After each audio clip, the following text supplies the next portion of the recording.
What's up, YouTube? It's your boy Nash here. Welcome back to the channel. And today, there is a lot of WWE news to cover, including the latest on a second Evolution, perhaps. The future of NXT. What does the future hold for NXT's Undisputed Era? A potential title match for Matt Riddle and at SummerSlam, and also this one, which will be the first thing that will be kicking off the video, new WWE plans for live audiences return. So we're gonna kick it off with that. This was posted 19 hours ago by Liam Winner from Wrestle Talk, and the article reads as follows. The plans for WWE to return to shows with live audiences keep changing as the situation with the pandemic continues to develop.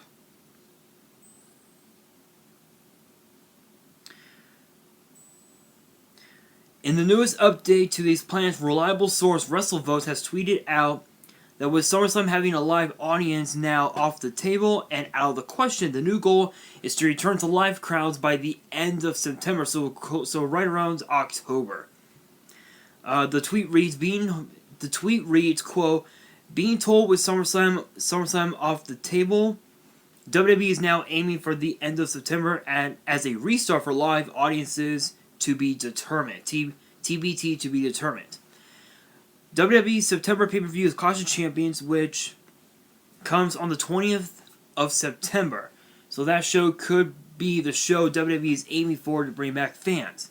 As noted, this situation is always changing and developing, so stay tuned."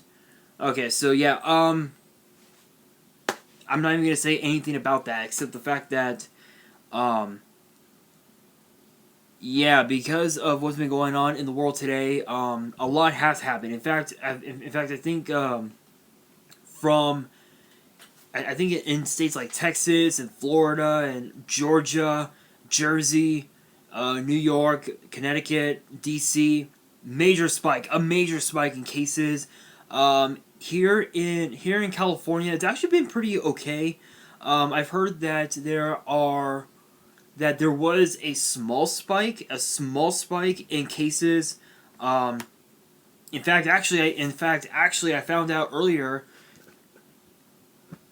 Damn table.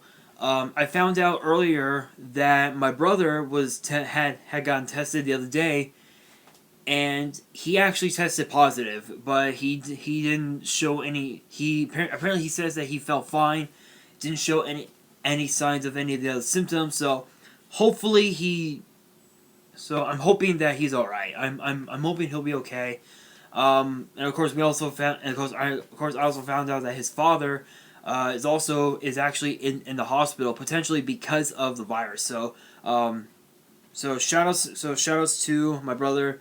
Let's just hope that his father is okay. But anyway though, that being said, yeah, again, kind of a small spike in cases here in California. I think it's like mostly Texas going towards Florida. You know, those states, those are where the major spikes are. So WWE could potentially bring Clash of Champions to us, you know, to here in California. Which, if that is the case, I just might show up. You never know. You never know. I'm still trying to get a hold of them. Obviously, too, I've actually been putting it on hold because my grandmother has been wanting our bathroom done, and it's just stupid. But once that's done, I'm putting all my focus back on getting into WWE. Hopefully, I can get into WWE by Clash of Champions. That way, I'll be able to. That way, if it takes place here in LA, I'll be able to just drive over there, be a part of the Clash of Champions kickoff show, you know, do my thing, call it like I see it, call it like I mean it, and call it a day. You never know. But But yeah, again, this doesn't surprise me, honestly. This really doesn't surprise me because the cases can oftentimes spike up. It can go down. Anything can happen. So hopefully we do see fans return. I believe now WWE is at stage 2, I believe, where they're now allowing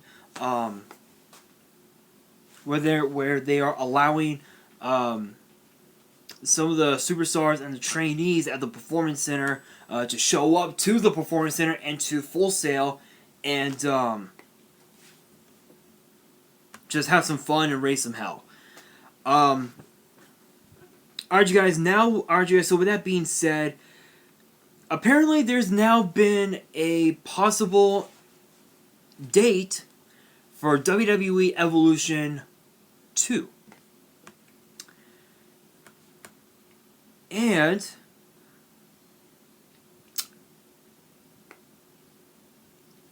apparently WrestleTalk has stated that, says here, a possible date for a second all-women's WWE Evolution special on the WWE Network may have been revealed, according to a new report. PW Unlimited is reporting that there is a talk of another network special on August 30th, which is exactly a week after the August 23rd SummerSlam event. The report notes that it could be either a second night of SummerSlam or an all-women's Evolution show. The first and to date only Evolution show was held in October 2018. Yeah, that was when where's my book? If I remember right, I think I did that one.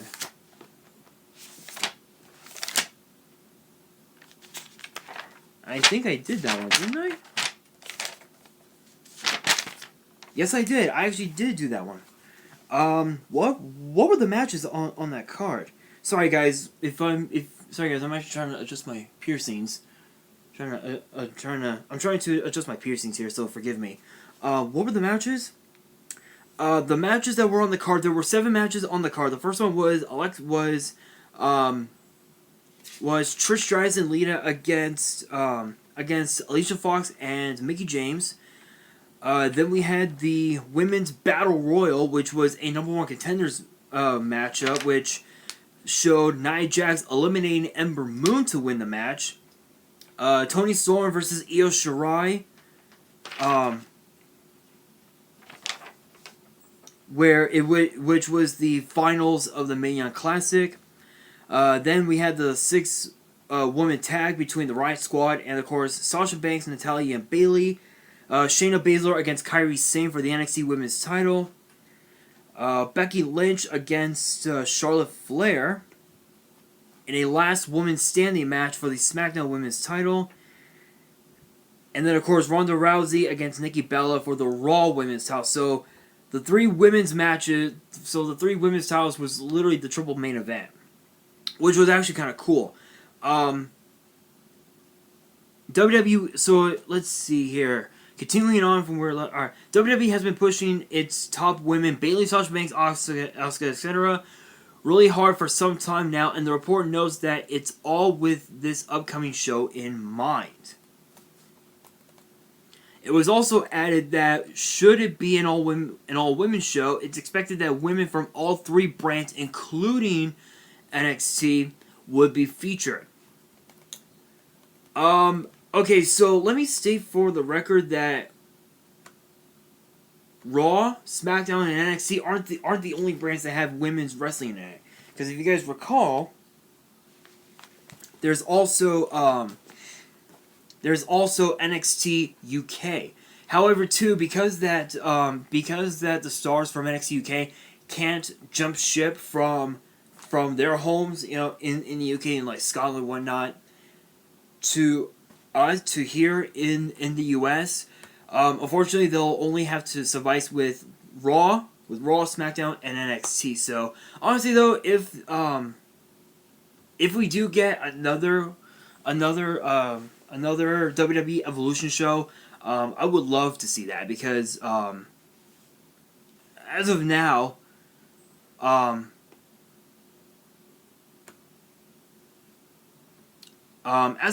I think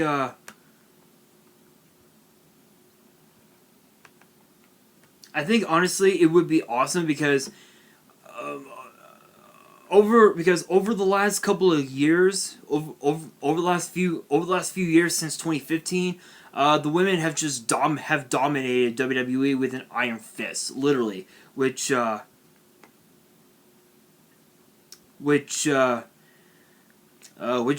been pretty crazy. However, there's actually a new report. Okay, seriously, laptop, stop being a fucking bitch and let me scroll. Thank you. Apparently now there's actually so that article ties perfect with this one because apparently there's been another report. Following reports we could be getting a WWE Evolution 2 soon is being rumored a huge surprise could be going down on the show. As reported earlier, WWE is reportedly planning for a network special on August 30th after SummerSlam. That could be the second stanza of the all-women's event. WrestlingNews.co is now reporting that rumors are doing the rounds of Tessa Blanchard signing with WWE and appearing on the show. Blanchard was recently fired from Impact Wrestling and stripped of the promotion's world title after she didn't send in promo videos that were requested. She hadn't appeared on shows for some time due to travel restrictions. Obviously, the two most rumored destinations for Blanchard are WWE and AEW, although there are question marks surrounding both due to an alleged controversial past. Let's see. Stay tuned to Wrestle Talk for any future news on a potential Evolution 2 and Tessa Blanchard's future. Okay, yeah. So, I think honestly, I think Tessa would do so well in WWE because if she were to go to AEW, odds are she will probably get into a lot of fights with some of the talent that's there, and honestly, no, it just wouldn't. I don't think it will work out, considering that Tessa has been a part of WWE before. Given the fact that Tessa was a part of the first ever Mae Young Classic back in 2017, and the fact that she was a part of NXT for a little bit, from what I understand, she got released from her contract. And damn table, and apparently, yeah. If you guys remember my past videos involving Tessa Blanchard, the article said that she's had a history of anger issues or something like that, somewhere around there. But honestly, though, again, she will do so well in WWE. There's a lot of talent for her to face, to work with. There's Bianca Belair, Rhea Ripley, Nia Jax, Charlotte Flair, Sasha Bayley, Nikki Cross, just to name a few. I think she would do well, as I've said in the past. Alright, you guys, and the last thing I'm going to be talking about here is what's next for the Undisputed Era. So, if you guys remember, this is from Nate Craver from Wrestle Talk. At NXT Great American Bash Night 2, Keith Lee defeated Adam Cole to win the NXT Championship and retain the NXT North American Championship. Adam Cole held the title for 403 days. Having been in NXT for a number of years, fans and apparently WWE executives are wondering what's next for Adam Cole and the Undisputed Era. According to a report from Sportskeeda's Tom Collahu, those plans may have been revealed. Collahu is reporting that many are expecting the entire faction could be called up to either Raw or SmackDown. This has been the expectation for a while. However, Collahu is now adding to the report that there could be issues with this plan. His report states that one of the members of the faction may have concerns over the potential of getting the virus, being increased by going to the main roster. So in the report, he writes, there is also an urge at this point with so much talent coming through, but so many people released on the main roster recently to clear the NXT card a little more. The original plan was to have a full shakeup post WrestleMania with a number of NXT members moving across to Raw and SmackDown, and some lesser used members of those rosters spending more time in NXT. But due to the pandemic, this was canceled, and a number of quiet moves were made with this in mind. Additionally, Kaluhu is saying that not everyone on Raw and SmackDown are convinced on the idea of bringing up all 4 members. This would mean someone could stay behind in NXT, even though NXT has no plans to use the Undisputed Era moving forward. That's not a good thing for whoever gets left behind. Kaluhu doesn't speculate on which member that might be. However, Adam Cole is definitely wanted no matter what. Kaluhu also states that the plan was to bring the group around SummerSlam to help get acts that will stay behind over on the way out. With the lead victory last night, so this was yesterday's post. This sure looks to potentially be the case. What do you think about Adam Cole, the Undisputed Era being called? Okay, so honestly though, seeing the Undisputed Era in the main roster, all 4 members anyway, probably not the best option at this point, because if you guys recall, if you guys remember, apparently there was a lot of speculation that I think Bobby Fish, he was the only member of the Undisputed Era from what I know, and from the reports that I've read. Apparently Bobby Fish stated that he had no desire to be in the main roster, and that he preferred in NXT. Yes, it has been speculated that Adam Cole is wanted in the main roster. Personally, I would love to see Cole break away from the group and go to SmackDown on his own, because if you guys remember, he won the NXT Championship by himself. He didn't need the help of the Undisputed Era, to bail him out. He won that match by himself, and there were a lot of matches, involving the NXT Championship that he had won on his own. Obviously, I think his match with Finn Balor, his match with Matt Riddle, just to name a couple. So yeah, I think personally, I would love to see Adam Cole alone on SmackDown, but that's just my opinion. Alright, you guys, now let's find out. So apparently there's going to be a potential matchup for Matt Riddle. His big pay-per-view debut, so to speak, on the main roster. And apparently, so shoutouts to Louis Dangor from Wrestle Talk. It was reported earlier this week that WWE higher-ups have finally conceded to the fact that SummerSlam is going to be held at the Performance Center next month, away from a paying audience. This comes after it was reported. Did I do this one? I don't think I did this one. No, I don't think I did.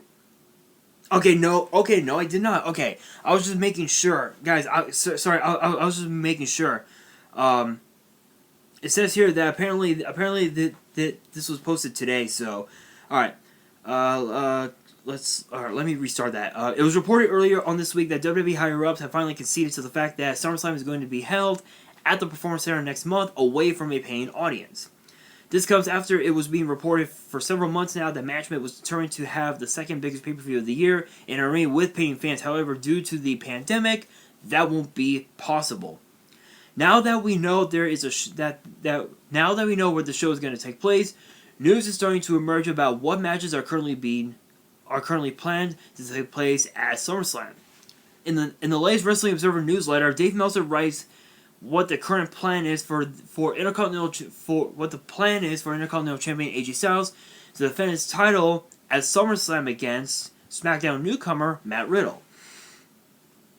Let's see. He writes, AJ Styles versus Matt Riddle was already set up when Riddle beat Styles in a non-title match.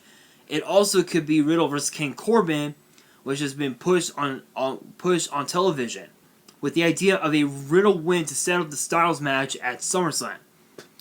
This comes after it was reported this week that Vince McMahon is very high on Matt Riddle, viewing him as a young version of Shawn Michaels. That's kind of funny. That's pretty clever. This has been shown by Riddle being planned for a major title match at the show. Riddle and Styles have already gone one-on-one in WWE, with Riddle's first SmackDown match last month being a victory in a non-title match against the former WWE champion. With regards to the rest of WWE's plans for SummerSlam, we exclusively reported that it is, quote, very likely that Drew McIntyre is going to feud with a top Raw star at the show. Okay. So, I love it. I love the idea that Matt Riddle is getting that big push that he did when he had teamed up with Pete Dunne in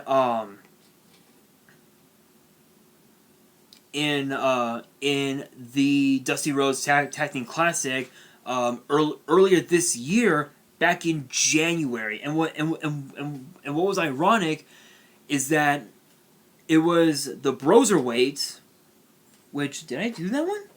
Did I do Takeover Portland? Takeover in Your House, Money in the Bank, Takeover Tampa that did not take place, Elimination Chamber, Super Showdown. Yes, I did. Yes, I did. I actually did that one because we found out that Pete Dunne and Matt Riddle had defeated the Grizzly Young Veterans to face off against Fish and O'Reilly for the NXT Tag Team titles. And it was weird because 2020 was not a good year for the Undisputed Era. I mean, obviously too, back in January, Keith Lee defeated Roderick Strong to win the NXT North American title. Dunne and Riddle won the tag titles from Fish and O'Reilly. And of course, too, this past Wednesday, we all know what happened. But honestly, though, seeing Matt Riddle get a push this big, absolutely incredible. An excellent way for WWE to show the fans what Matt Riddle can really do in a high pressure match, such as against AJ Styles for the Intercontinental title at a big pay-per-view like SummerSlam. I think it's an excellent idea. As far as the booking goes involving King Corbin, I think what they should do is have Corbin and Riddle face off against each other in a number one contenders match where the winner would face Styles at SummerSlam. I think that would be the best booking option, considering the fact that Corbin is king of the ring and he claims that he can do whatever he wants, and the fact that Riddle has a victory over Styles and is feuding with King Corbin. It would make sense for WWE to book that instead of just putting Riddle straight into the match at SummerSlam. But guys, that's going to do it for this video. Question of the day: which brand do you guys think the Undisputed Era should go to? Should they go to Raw or to SmackDown? Let me know in the comments below. And that's going to do it for this video. Hopefully you guys enjoyed. If you did, smash that thumbs up button. If you guys are new to the channel, hit that subscribe button and hit that notification bell so you guys don't miss out on any new content that comes your way. And be sure to follow me on Twitter and Instagram. All three links will be down in the description. In terms of my Red Eyes deck, it is just about done. I have to make one more adjustment, and within the next 3 weeks, the deck will be ready, and I'll be showing off that profile very soon. So stay tuned for that. And on that, this is your boy Nash, signing out.